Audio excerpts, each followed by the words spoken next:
the 800-pound gorilla AI in the, can AI manage our money?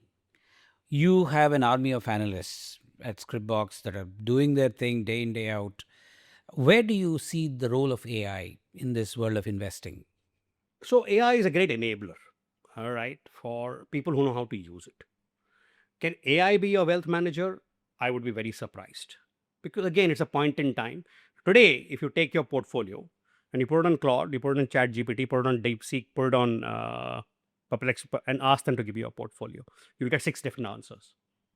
Now that can't be AI, and they're giving you a point in time. I mean, the number of Instagram or you look at websites, we will analyze your portfolio today. For what?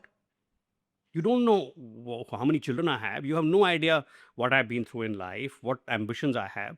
You're just scoring some mutual funds.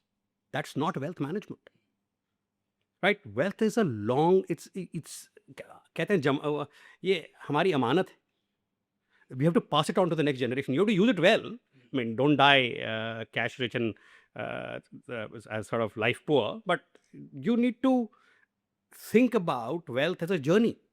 That's why I talked about a Maji, a boatman, who's been through a storm with you, who's with you all the time. Uh, can you tell your entire life story to an AI? Can you tell them about all the mistakes you made? Tell them about your behavior? Maybe you can. Maybe they will. We are using AI on the inside quite heavily at Scriptbox. In our research, in our model building, in our learning from clients, right? So like this conversation will be recorded. The nuances I have had said in this, if you play back to me 3 years from now, I'll remember them. My memory might not.